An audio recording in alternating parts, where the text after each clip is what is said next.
Assalamualaikum warahmatullahi wabarakatuh. Perkenalkan, nama saya Zalfa Yuandra Putri dari Teknologi Rekayasa Otomasi Angkatan 2024 dengan 3 digit NIM terakhir 012. Hari ini saya akan menjelaskan terkait dengan latte operation. Sebelum itu, saya akan jelaskan pengertian dari mesin bubut. Mesin bubut berfungsi untuk membentuk benda kerja dengan memutarnya pada sumbu rotasi, lalu menyayatnya menggunakan alat potong. Proses pembentukan benda kerja dapat dilakukan dengan berbagai teknik seperti latte, ruging, threading, drilling, dan finishing. Nah, berikut adalah tipe-tipe dari latte operation. Yang pertama ada fashing. Fashing pada mesin bubut adalah proses awal yang dilakukan untuk meratakan ujung benda kerja. Pada proses ini, pahat digerakkan ke arah depan, tegak lurus terhadap putaran benda kerja agar permukaan ujung menjadi rata dan halus. Selanjutnya yang kedua ada tuning. Adalah proses pembubutan yang bertujuan untuk mengurangi diameter benda kerja agar pembentukan silinder sesuai dengan ukuran yang diinginkan. Pada proses ini, alat potong menyayat sepanjang permukaan benda kerja yang sedang berputar. Ini ada gambaran dari fashing dan tuning. Berikutnya ada boring, yaitu proses pembesaran atau memperhalus lubang yang sudah ada pada benda kerja menggunakan alat potong. Biasanya dilakukan setelah proses pengeboran untuk mendapatkan ukuran dan permukaan yang lebih presisi.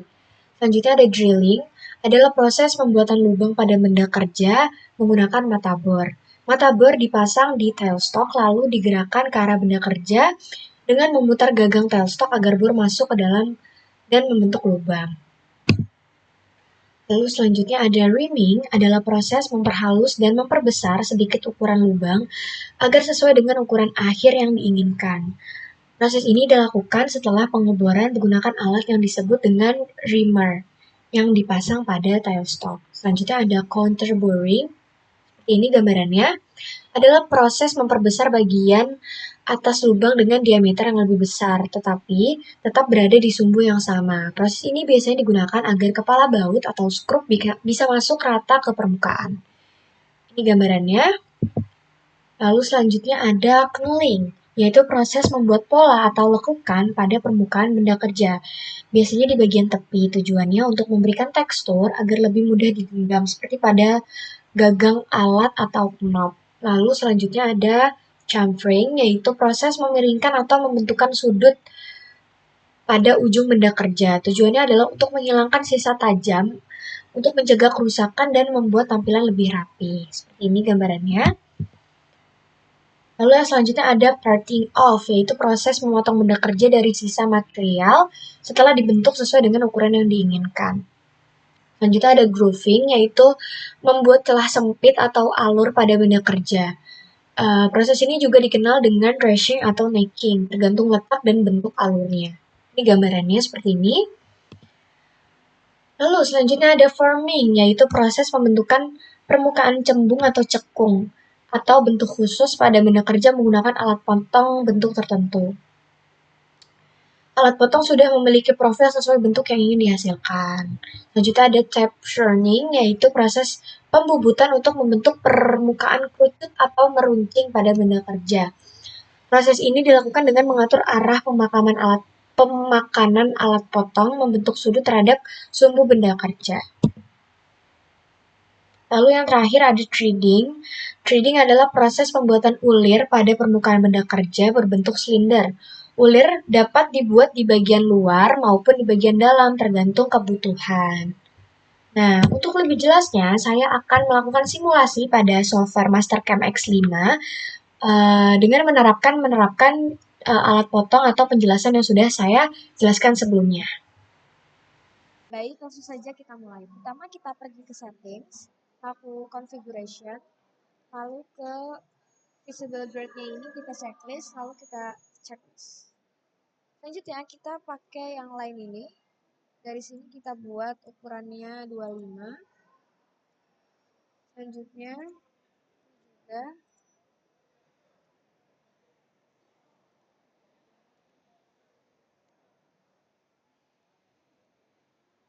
lima dan ini juga 25.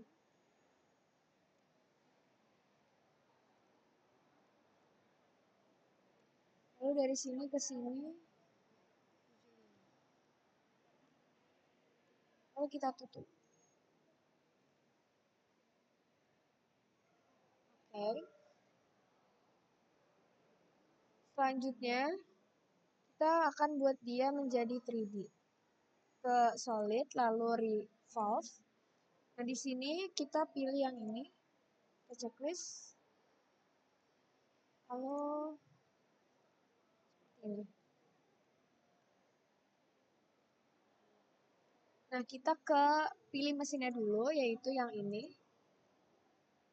Nah, setelah itu kita ke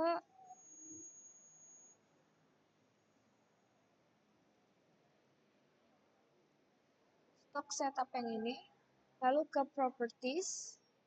Nah, di sini saya menggunakan settingan seperti ini.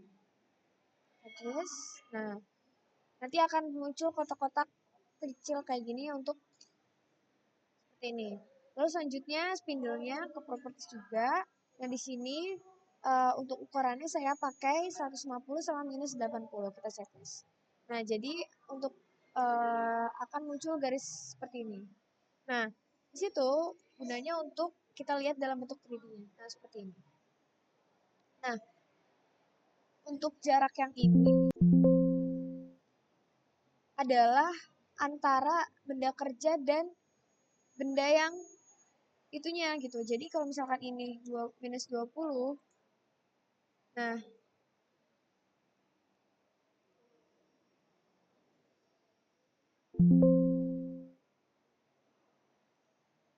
dia akan semakin dekat kayak gini. Jadi makanya kenapa saya pakai minus 80.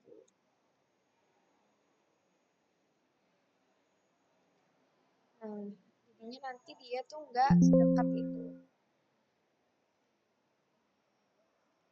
Nih, kayak gini. Oke, sudah.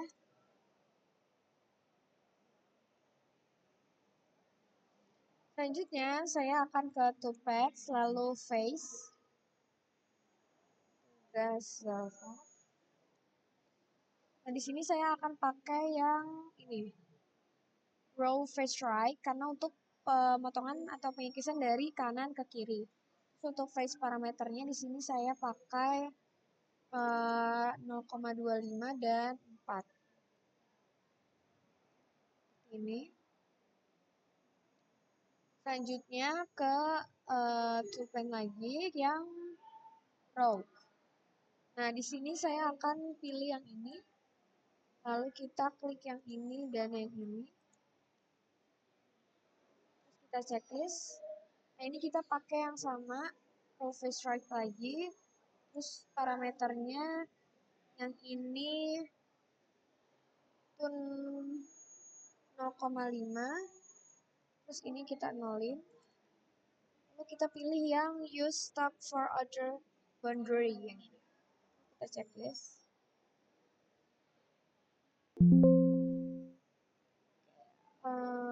No, kita coba ulang lagi. Toolpan row. Kita klik yang ini dan ini.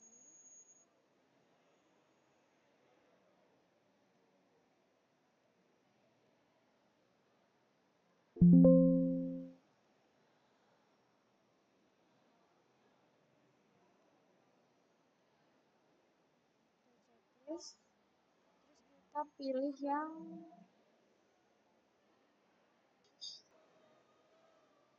ini lah. Kita pilih yang ini lalu row parameternya yang ini 0,25. 0,5 maksud saya. Ini 0, ini 0. Terus ini yang atas. Terus dia akan mengikis seperti ini.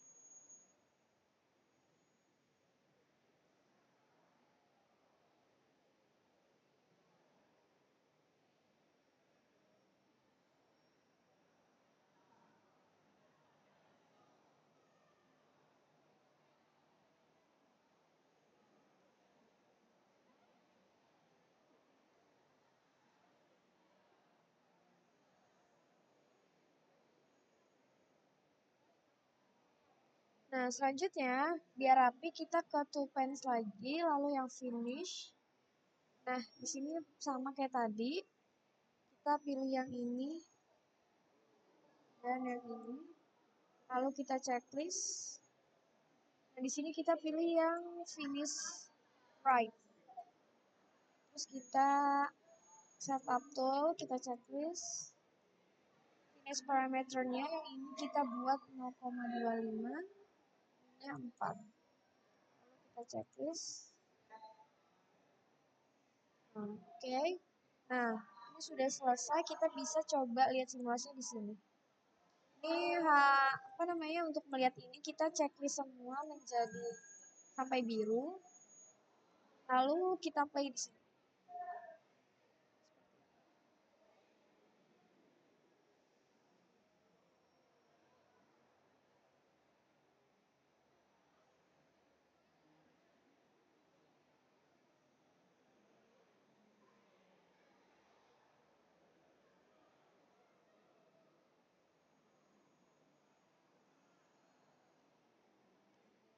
Nah, lalu untuk melihat key code-nya ada di sini.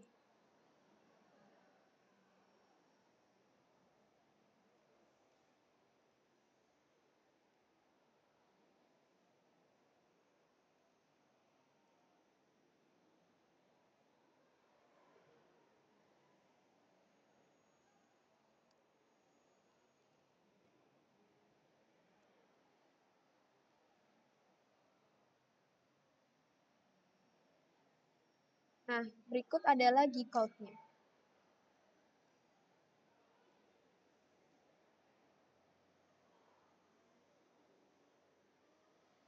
Ini.